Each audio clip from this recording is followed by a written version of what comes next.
Nicole. We're supposed to raise our hand with you. I'm not going. So how many of you are going?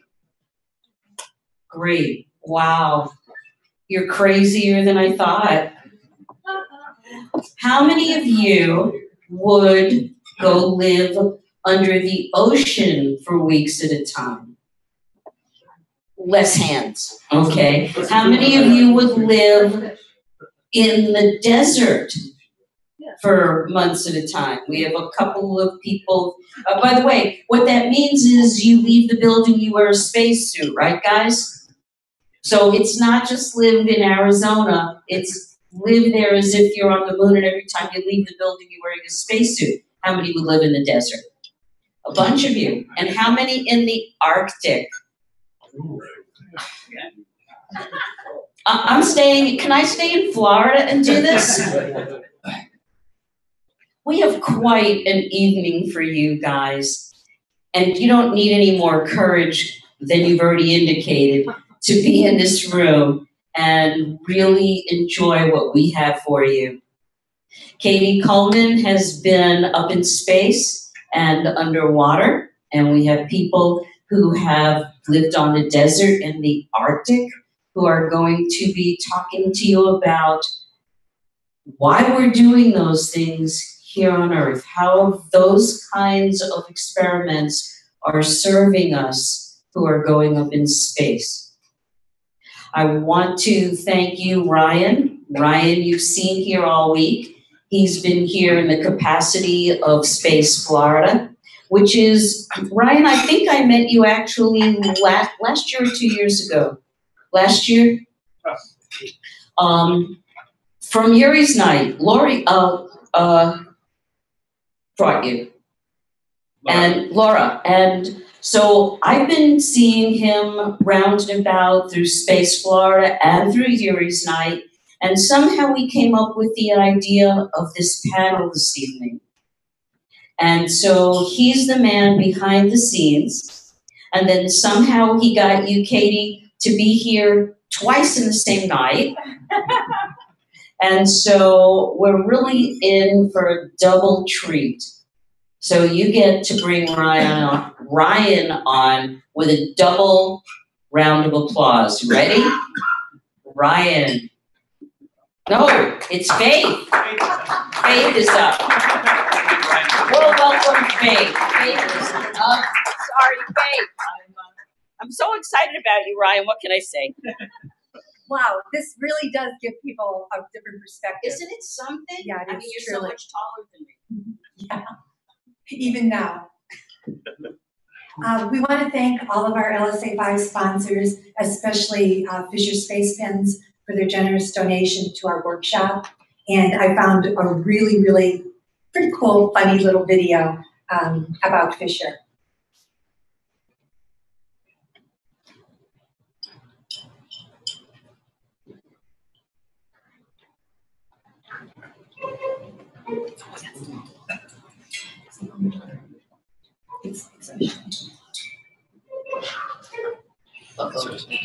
You more than likely at one point in time heard the story of how NASA spent $1 on a pen that could write in space, while the Soviets simply used a pencil. Well, spoiler alert, it's not true. So what is the story behind the space pen? Well, just like any good urban legend, there is a kernel of truth to this story. NASA did at one point try to make a pen, but after seeing the cost skyrocket, they abandoned the idea. While the US and the Soviets both agreed that pencils were the cheaper option, they still had concerns over the graphite getting into the circuits or the wood simply catching on fire, and knew at some point they would need something else. Well, in 1965, a private inventor named Paul C. Fisher created the pen all on his own and asked NASA to try it out. After a whole bunch of testing, NASA decided to buy it from Fisher for a whopping $6 a piece. Today, you can actually get the Fisher Space Pen or some variant of it for around $15 to $20. But for better or worse, it will probably go down in history as one of our favorite stories to tell about government waste and efficiency. Thanks for watching, guys. For more good stuff, subscribe to our channel, check the links in the description, or visit our website, dat20.com. I love live events. And I have to tell you, that was not exactly the video that I thought was going to show up, but You know, we have to go with the flow sometimes. The wonderful thing about Fisher Space Pens, and I promise I'll show that video tomorrow, is that you really can use them just about anywhere and everywhere. They write upside down. You can write with them underwater. You can write with them on space. They operate perfectly in incredibly cold conditions. So if you ever intend to climb Mount Everest, be sure and pack your Fisher Space Pens. They asked me to and play that guitar. Is definitely, I know this it's song, a very, very versatile pen. And it's so I want to introduce really a Cady tribute Coleman. to the genius of David Bowie himself. The really, really cool thing but it's on Yuri's night in also, I think, 2011. a reflection of the fact Cady that we are not Coleman machines was aboard the destroying ISS, the universe. We are and in people. celebration And of we're Yuri's night, she played the first, that ability to I guess adapt it's and the that ability first to understand, Earth and the space ability to flute take duet our own that has been done before. And Cady was aboard the ISS, and Ian Anderson from Jethro Tull was on the ground in Russia. And Cady's actually going to be sharing that video with you as part of her presentation. And here we are in 2015. Not exactly technically Yuri's night, but the week before and the week after are certainly included in any respectable Yuri's night celebration. And Cady has graciously decided to celebrate here with us in this event. And Cady is, she's an astronaut, she's an aquanaut, she's a mom, she's a wife, and she's a musician. Because in addition to having a great love of the flute, I understand you're also a member of Bandella. Okay, and that's interesting. It's composed of other fellow astronauts and one astronaut's wife. So, you can add musician to the list. She's logged in more than 43,000 miles aboard the Space Shuttle Columbia and aboard the ISS. And as an aquanaut, she's actually participated in NEMO, which is an analog research project that's right here off Florida's coast. So please welcome Cady Coleman.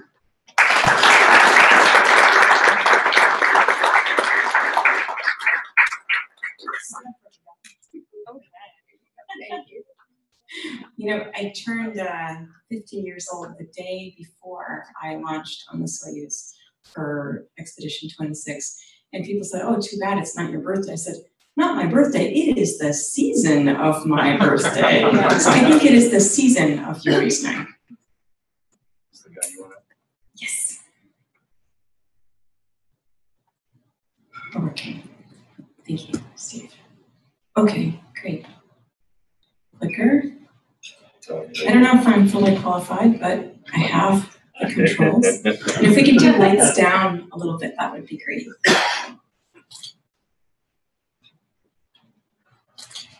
So I know you've been talking about the lunar surface and basically how we're going to go and live there, which is something I have no doubt in. I mean, it's definitely, I think, a very smart thing to do. And what I wanted to share with you tonight was, for people like you who are thinking about these things, I wanted to share my view of reality, of ththings that I'd like for you to keep in mind, or perspectives that I think might be good to have. I love this picture here where it's the shuttle on the pad with the moon in the background, and you realize that everything is a step. All of the steps are important, but it's pretty cool when you get some of them in the same picture, I think.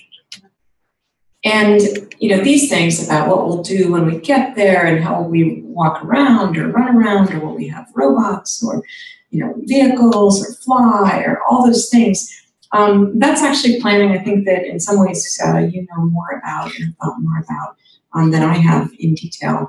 And as I said, I just thought I would share my perspective on things. And to do that, I kind of need to just start with the time on the International Space Station. I was up there from December of 2010 until May of 2011, so just 4 years ago.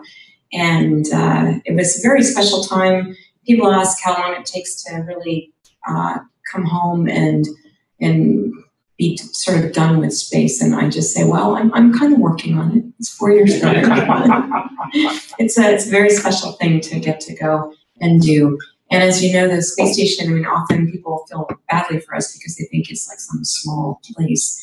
when it is a magically large, enormous place that's like, I don't know, 8 or 10, I never really count train cars, all without the seats in them, all in a row, but some of them are up and some of them are down. And it's just a wonderful, wonderful place to live. And I certainly actually would have stayed another 6 months in a minute. But I was very proud of being part of it.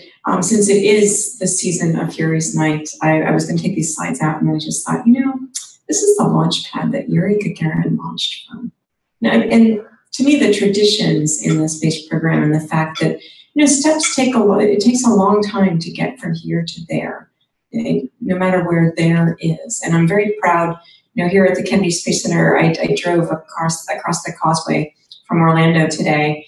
And as you drive across that causeway and you see the VAB in the distance, there's a way that I feel. And I remember thinking, because now there's no shuttle and I'm not launching from here. And I thought, I wonder if I'm going to feel the same way. And I do. It's just, there's something very special about this place where people launch from. And I felt that way in Baikonur as well. There's the Soyuz. It's the size of like 3 smart cars. We have one of them that attaches to the station. The one that we sit in, that's pretty small, is in the middle kind of compartment, and then there's a propulsion compartment in the back. This is my crew. I went with Dmitry Kondratyev from Russia and Paula Nespoli from Italy. And I want you to take a special note of this picture, because this is one of many pictures that were taken of us as a crew. And this is a picture of us as a crew. This is about 2 days before launch. And you can tell that we just are so excited about going to space. All of us. So keep that in mind, we'll get to it later.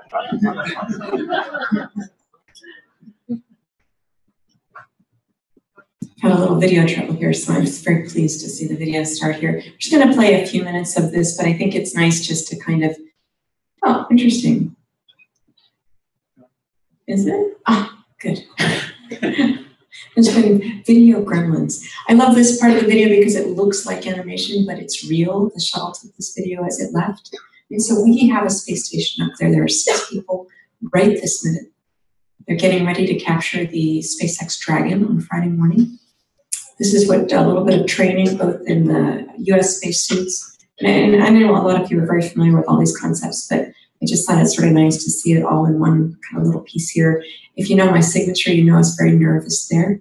This is launch evening. We signed the door of the room that we stayed in. There's my son, who's now 14, and my husband saying goodbye at the launch center there. I asked the guys to take small steps and go slow. We're all kind of nervous and they forgot. And then after a pretty firm kick in the butt, we all climb up that ladder, get into the smallest elevator imaginable. And then we are up in the very tiny, tiny little part there. Let's see. Right in that part. And I've done this 3 times, twice in the shuttle, once in the Soyuz, and there is something profound. There's just a feeling that you have. It's a visceral feeling where it just suddenly crystal clear that it's very hard for people to leave the planet, and it's a big, big deal. We got up there a little bit before Christmas. This is my favorite scene in the whole film, and it's because it's what it's like up there. You fly from place to place. It is like living the life of Peter Pan. Pay attention here. This is the Japanese supply ship. I was the second person to capture a free-flying supply ship. Nicole Stott was the first. And so that's going 17,500 miles an hour. So are we. And even though it's theoretically possible, it's still actually really great when it all happens without incident. We were up there during the Japanese tsunami, so we made those white cranes. It's a symbol of hope and rebuilding for the Japanese people. And we took pictures of Japan at night to help understand the amount of power on the ground there. We were the mission of many supply ships, packing and unpacking. Everyone knows I'm a really terrible packer and unpacker, so we have questions.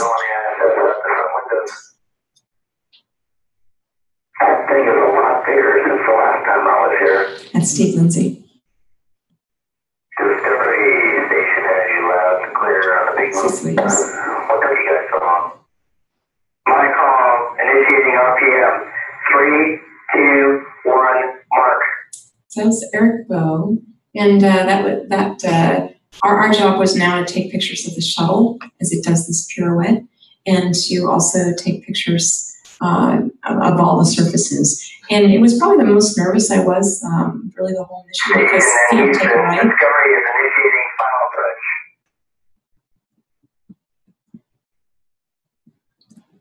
If you don't take those pictures right, we have to take a whole docked day together out to retake them, so you don't want to be that person.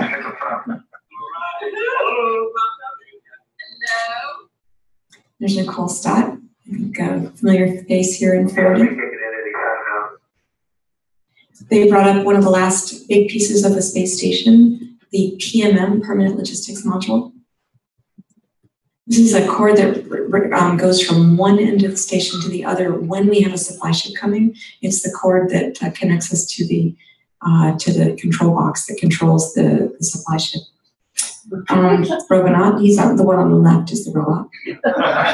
I was up there with Scott Kelly, and I'm both thrilled and just so pleased for him to be up there. And I would say Paolo and I are probably insanely jealous as well.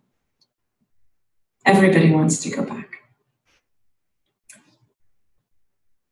And here's dinner. Take a look at the table here. This is. You see how it's not horizontal? And when you think about it, the table doesn't need to be horizontal. Because if it was, I mean, what's that going to help, right? Nothing. Because nothing's going to stay on it anyway. And but everybody would actually hit their hips on that table as we flew through node 1 to the Russian segment, or vice versa. Everybody had like bruises from doing that. And Paolo just looked at it one day and said, oh, let's see, why not just make it, vertical? Well, then we can't sit around it. And he figured out this angle that gave us enough room to feel like people sitting around the dinner table, which is an important place to have. A place that you can gather, that you don't even have to say, I want to talk about something, you just happen to be there. And so that was just made enough room for a gathering place, and at the same time was geographically out of the way. So again, another picture of the 6 of us really excited about going to space. And so there's Scott, who was up there when I got there, Dina and Paolo and I, and then Sasha Kaleri, very, very famous Russian cosmonaut, and Oleg Skripochka. Well, when you think about space and you think about what we're going to do up there, I think we think about spacesuits. We think about supply ships. This is kind of a cool picture I like to point out just because here's Long Island and New York, and then Cape Cod in the background, Lake Ontario and the Finger Lakes. And I point out this picture because after capturing on supply ship, which needed to be my entire focus, right? Nothing else.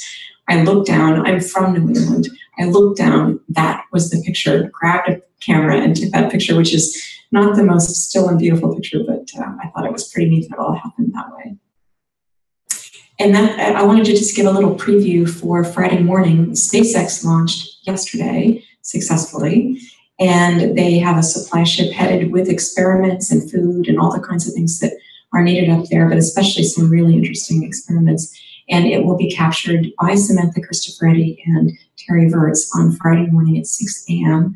I urge you to tune in. I mean, just, wake up. Sometimes it's early, often it's early. So I would start in there about 5:30, but it's a very human thing to do. And as one of the first people that did it, Paolo's and my job was to come home and teach everybody what you didn't learn in the simulator, was that it's actually hard to judge the distance between the arm and the supply ship when the Earth is moving below. And even just that, you've done all your practicing, so you don't have to be nervous, but I will just tell you that when you look out the window and see that thing, it is very, very big. Really big. And seriously, I tell people, be ready for that. Be ready for the fact that you are going to feel differently. I mean, because in the simulator, nobody's going to get hurt, and it's not going to look that big. So Samantha will be the person, I'm almost positive, controlling the robotic arm on Friday morning. And she's a friend and fellow astronaut. She's from ESA, from Italy, and just marvelous. If you haven't thought to go to Twitter or Facebook or Instagram or Google Plus. She writes these really lovely, insightful, interesting blogs that bring you right up on the space station.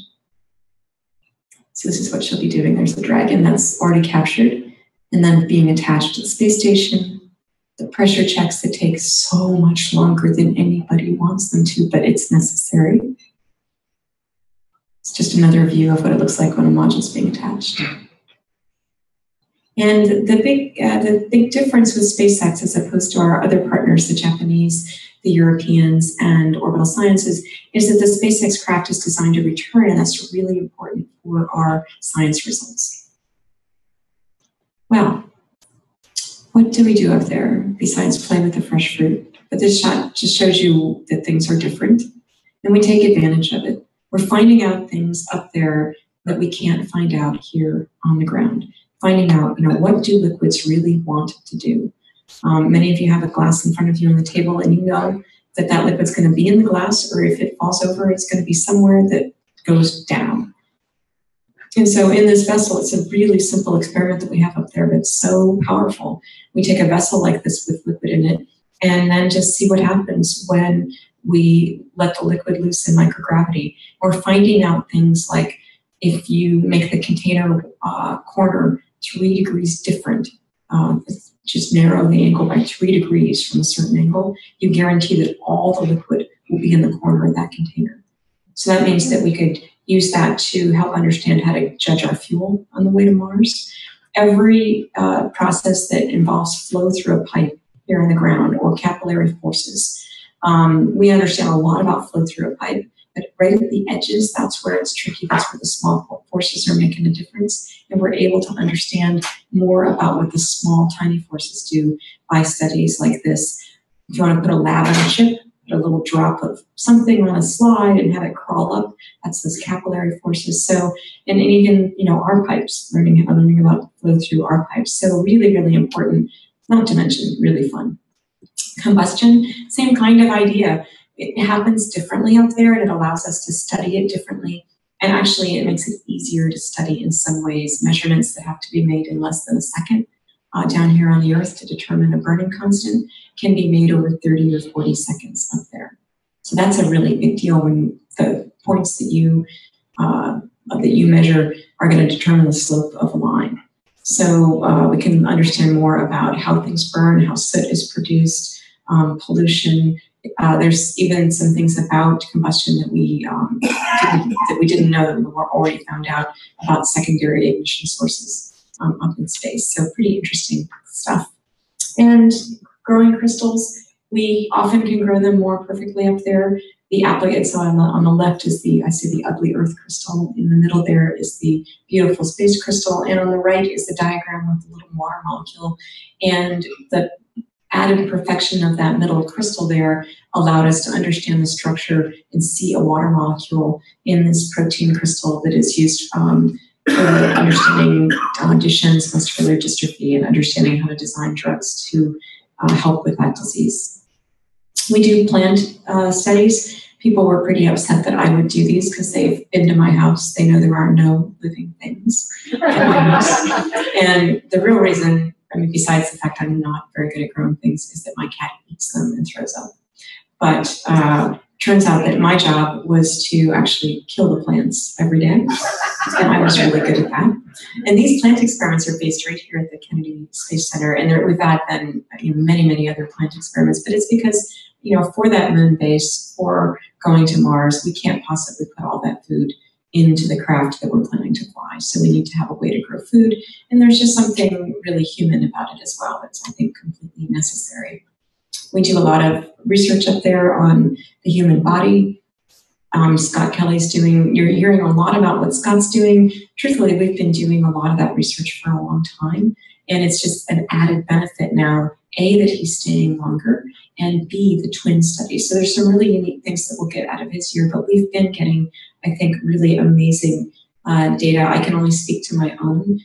We used to lose bone about 10 times faster than a woman who had osteoporosis. And now I at least came home with all of the bone that I launched with. Now that doesn't mean that my bones are the same, and they're probably not. But because it happens so quickly to us and because we have fairly normal medical histories, it makes it easier to study. And so when the Dragon spacecraft comes home, it has blood and urine samples and all sorts of things like that that are we're using to help understand how people can live in space and what happens to their hearts, what happens to their circulation system. There's really interesting studies, and they're very necessary. Both the good and the bad news is that exercise is here to stay for retaining bone, which is important down here on Earth as well. And I don't know if I said my statistics right. We lose bone 10 times faster than a woman who has osteoporosis. What she loses in a year, I lose in a month. I don't know if I said that correctly. So this is exercising up there. There's on the right is the treadmill. On the left is the resistance exercise. In reality, up in space, it looks like this. Something for you designers to keep in mind is that running on the treadmill, using the bathroom, and doing the resistive exercise machine all take place in the space that is smaller from here to the wall. And so I think spreading those things out might be nice. Food, incredibly important. I mean, you would think they're big people, and I mean, you get to go to space. What more do you want? And at the same time, and nobody goes for the food, of course, right? Because it all looks bad, tastes okay. But it's just really a big part of morale.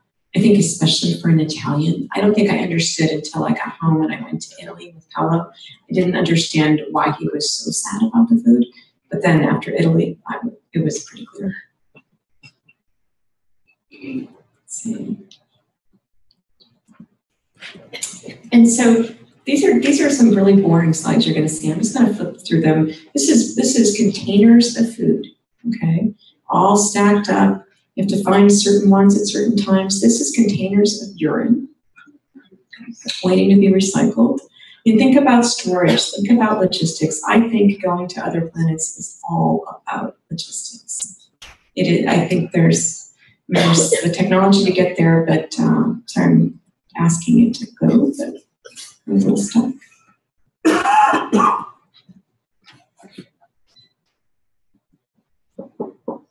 We'll see. Let's see.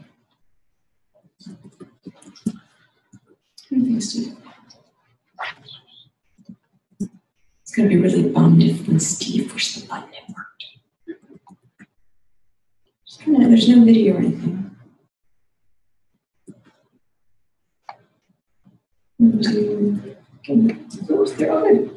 Yeah.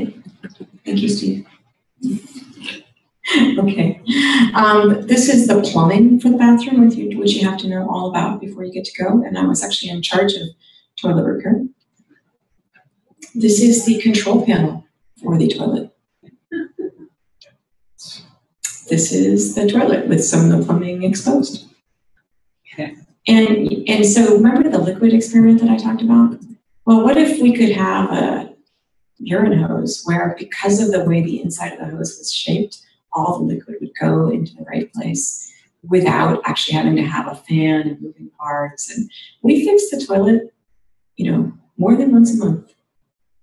So those are still steps that are really necessary. And I think it's necessary to think outside the box. I mean, there's some magical qualities of living up there, like being able to lift 1,000 pounds. But there's some plain old just logistics things and just human things that we need to understand more about. We need to understand more about the interaction of robots and humans, because we'll be doing this exploration together. And trying to understand those things and learn those lessons and practice before we go. People can debate, and we will at 7 o'clock, all about which way is best to be going to have an analog. Which one should we do? And I say that so many of them each have their own attributes. And I'll flip through these because I think Tom is going to show us a lot about Nemo. But I'm somebody who grew up, my dad was the chief of experimental diving for the Navy when I grew up. So I think there's some part of me that thought it was normal to live in a strange place that was kind of dangerous, where you had to wear unattractive equipment. But I got to go and live underwater in the Nemo habitat in Aquarius for 11 days. I loved it. It was, I told people it was almost better than space because we had neighbors and you had to see, the food chain in action outside your window. There was always something going on. And it's just pretty wonderful when you see the world around you in a different way. This is our front door. And I don't know if the barracuda are still there, just guarding the place. We were trying out these different kind of diving helmets on my expedition. I was on expeditions Nemo 7, and I think Tom just told me they're about to do Nemo 20 this summer. Small place, and a place where you've got to learn how to live with people without, making everybody's life miserable. We all bring things to a mission that are good, and we bring things that are not so easy. And I would say that I bring some things that are good, I think, in terms of even some of those typical mom kind of roles of sort of seeing how everybody is, and a little leading from behind, and facilitation, and figuring out who needs what but doesn't know how to ask for it. And at the same time, I was bragging during dinner that I can destroy a hotel room in like moments. I open that suitcase and everything is out, and that is not a good idea here in Nemo, just because it's inconsiderate, and people need to have a place where they can actually be as messy as they want, their own little place that it's not going to bother other people, or their own little place that nobody can ever mess up because it's their own little place. And yet, is that efficient? No. So, but having it's very human. I think it's necessary. I joke around with the guys on the station that they should be glad it's only 6 months, because if we were married, it could be forever. On that Nemo mission, we were practicing tele-robotic surgery, not on each other. But it was very interesting to see what kind of coaching you need, what kind of coaching you get, how to tell people what you need. And it was really quite interesting. I learned how to do a gallbladder. That's on the upper right there. That's a gallbladder. Just like a couple months later, my mom had hers out. And I was like, Mom, you should have waited. I mean, I could have done that. And there's the point of view about thirst, and you can see in the lower right, you can see the, his name just ran into my head, I'm so sorry, but it was really wonderful to be part of this study. An added interesting offshoot of this, or a ripple of this, is that by having cameras, when you do laparoscopic surgery, there's like 3 holes in you, and there's one for like the thing that's going to cut, there's one for something that's going to grip, and there's one for a camera. And because there's a hole for a camera, that means you could actually make a lesson and teach people who aren't just gathered around the operating table. And it's changed the way surgeons are educated. And I think that's really, really important for our whole group.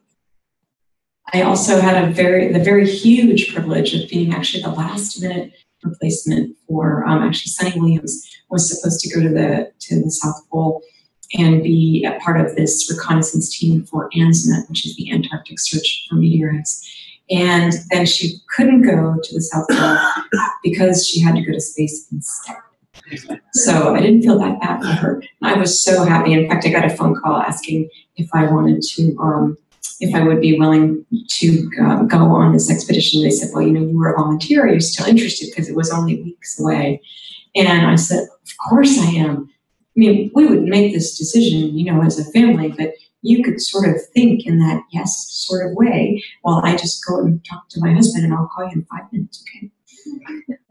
I was so excited. We only changed planes, so to speak, at the South Pole, but there were 4 of us that spent 6 weeks in this camp here. So it's like living on the ocean, but the ocean is frozen. It was fascinating and just unbelievable. And I felt incredibly special. And again, like space, where you realize that you're very privileged to be where you are, and you have a special point of view, and you'd like to share it with as many people as you could.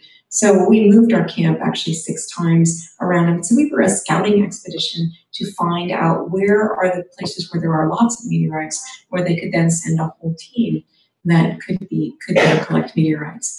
So we were there. I lived in a tent for 6 weeks, almost 6. We cut it short, actually. And I am not a camping girl, I will tell you that. This is our crew. This is Diane DeMassa, Dean Epler, Johnny Scott, who's done that for 26 years at the time, and myself.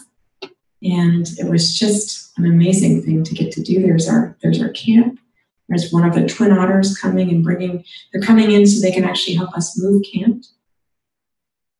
This is the inside, and again, that thing of just, it's not rocket science, but it's just, how do you keep all your stuff straight? You've got to have a pocket where you always keep the same things. If you're going to take this tent up and down 6 times in 6 weeks, you need to know where you're going to find this and that and the other thing. And so it's my big sweetie and my little sweetie. My husband was very excited about this whole adventure.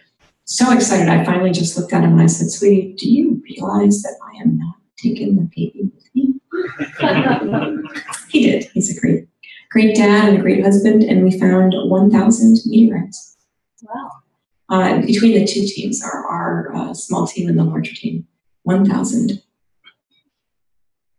But when you're thinking analogs, you don't always have to think complicated, okay?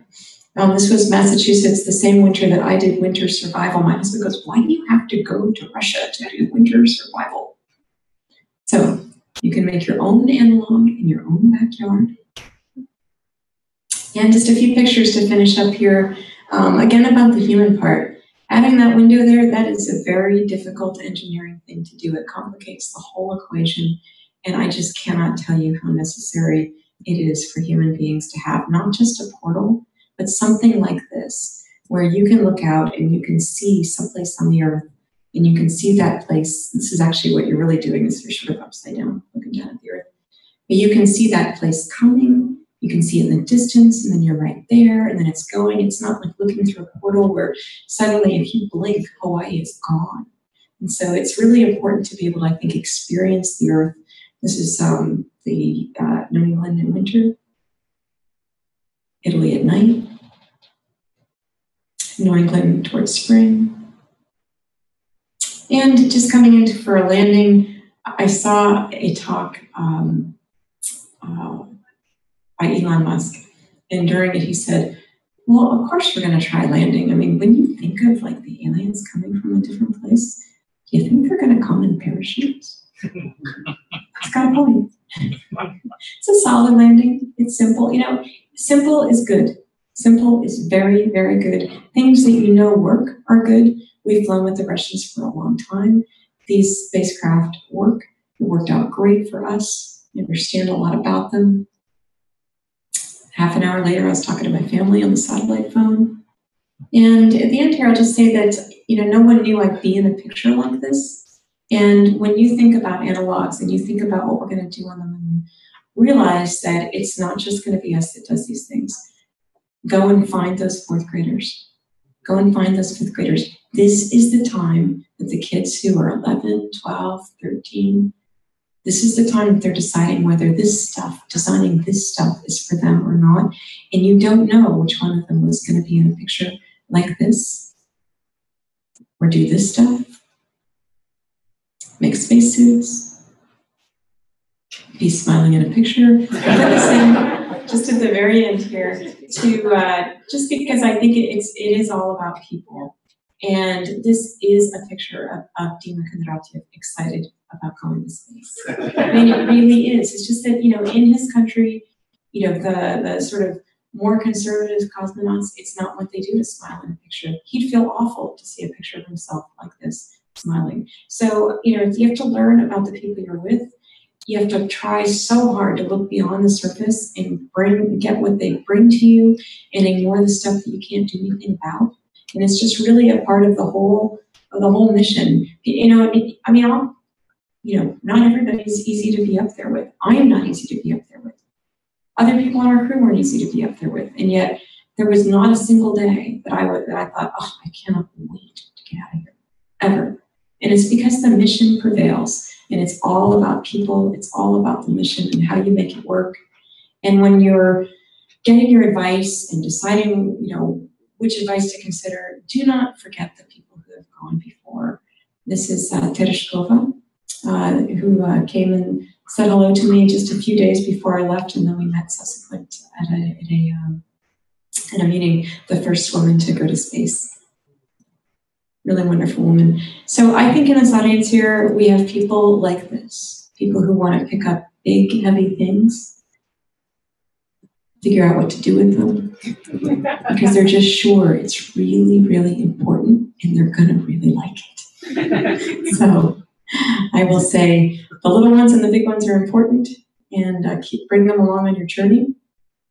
And I'll end with this slide, which Ryan was nice enough to give me a copy of. I couldn't find my copy. This is our crew on April 12th, 2011, Yuri's night, and you'll see Paula Nespoli, Ron Garin, let's see, Sasha Samakutyayev, Andrei Boroshenko, myself, and Dima Kondratyev, and Yuri Gagarin. Thank you.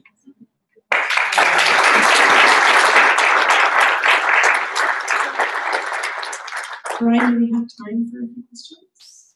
I think so, yeah. And they can't start without it. Move a few chairs and forward. Okay. Any questions? And I think they want you to talk into the mic because then it goes out on the stream, right? You're well trained. Or, and that woman is small, but she'll punish you if you don't talk into the mic.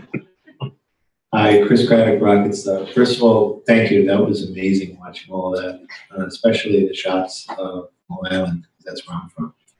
Mm-hmm. So after all that talk about the bathrooms and space, I was morbidly curious about what were the bathrooms like in the tents. Oh, well, there weren't any. I tell people that actually in space, it is better than any camping trip, okay? And especially, I'm just going to say, into the wind in Antarctica. Do not do that. Seriously, it's a big place for conservation, leave no trace. And so actually people will pee, we'll just kind of pick a place and everybody will go off in that direction. And so people go, I'm going to go there. And so you go there, and face away from the wind, right? And we also had a tent, but we have what we call the poo tent. And it's for everything else because we collect all that and we pack it with us so that we don't actually leave it somewhere. Anybody else? Thank you. Yes. Oops. Jerry Kolsinski, University of Wisconsin. How are the solar panels weathering on the space station? Are they doing well in terms of capacity factors and so forth? I think so. I don't actually know that answer. I don't hear a lot about it. Does anybody here in the room? I know we have a lot of KSC folks around. I don't actually know that answer. We do have some portions that are shut off or not charging, and so we deal with that. It's an amazing power balance. I mean, even though I don't know the answer to your question, I'll tell you that it's really how much power we do have. You think we have all these big solar arrays, and it is more than enough power, but more than enough power for what? I mean, we have certainly redundancy for living, right? But we want to have redundancy for experiments, and we want to have redundancy for docking and for, if you need to move the station around and all these kinds of things. And it's really amazing to me to listen in sometimes on the planning for something like, for something like the release of the SpaceX Dragon or the orbital sciences Cygnus, and what attitude, different attitudes are going to give you different amounts of charging, and so it's going to reduce the amount of power, and it's the right attitude for the spacecraft to leave, but it's a bad attitude for power, and so that means that such and such can't be running and such can't be running. I mean, we still live on margins, I mean, not in terms of surviving, but in terms of wanting to do all the activities that we'd really like to do at one time. So power is a big deal, but I don't know that answer.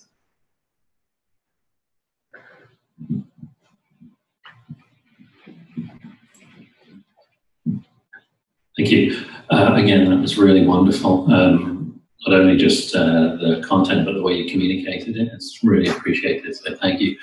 It's almost like you've done this before. Actually, this is for you guys, it's a different talk tonight than I think I've given in years, actually. Just because I found some slides and looking for my Nemo and Antarctica things, I found other ones. I'm like, I have to share that. So it's a different talk. So I've got two questions, and I don't know which one to ask. So one thing I've always wondered about is what it's like as far as the temperature. Sometimes when you're around a lot of machinery, like if you go for a flight in a jet or something like that, or even a helicopter, there's a closeness around you, like and there's the smell of machinery and fuel, and it can feel quite close. When you're in the space station, is it warm, cold? Is there that aroma of metal, or is it more breezy? Is there somewhere you can go to feel some kind of wind on your face? There's quite a lot of air circulation, and we hate going around measuring it. It's like the most monotonous. We want really not to measure because it's actually really hard to do precisely, and then everybody's unhappy. You have to do it again. So there's a lot of air circulation. It's one of the ways we find things is whatever you've lost, there's certain places where the air circulation. And in fact, I was playing the flute one day, and then we had some alarm ring, and I just didn't think about it. You zip over to the computers and where everybody's gathered. And then later on that night, I thought, oh, I should go play.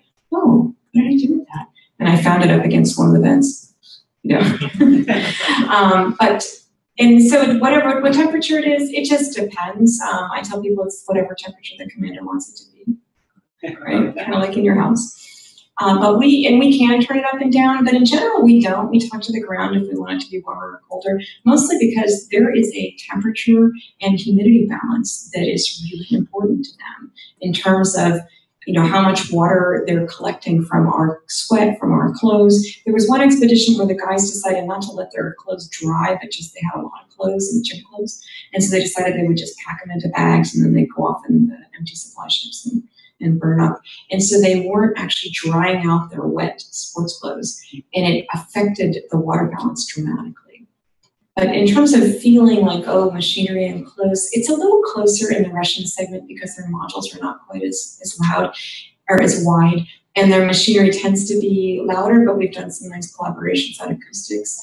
And it is louder up there. Your natural speaking distance is closer, but it's still, I came home with fine hearing and no changes in my hearing, which is great.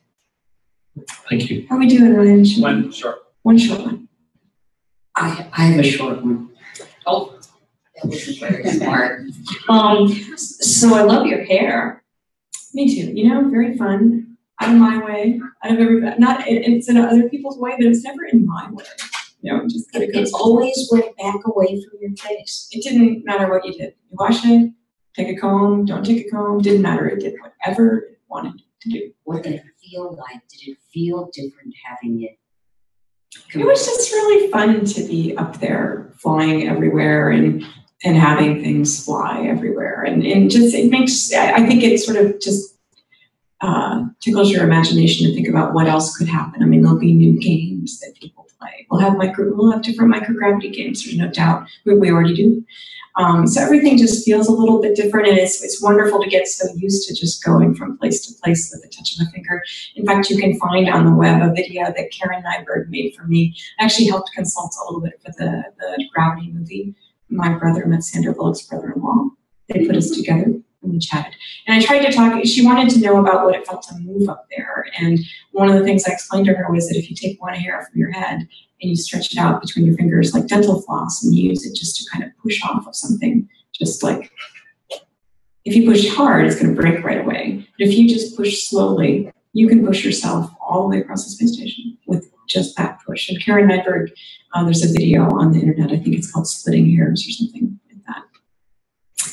Well, you look very happy in every single picture there. I loved it up there. It's very obvious. Thank you so much for being here. Thanks for having me. It's nice it's really nice what you're doing. And I'm glad to be I wanted to come and hear more this afternoon, and work just kind of ate into that. But we're not going to go to these places if you don't do what you're doing. So thank you. You're welcome.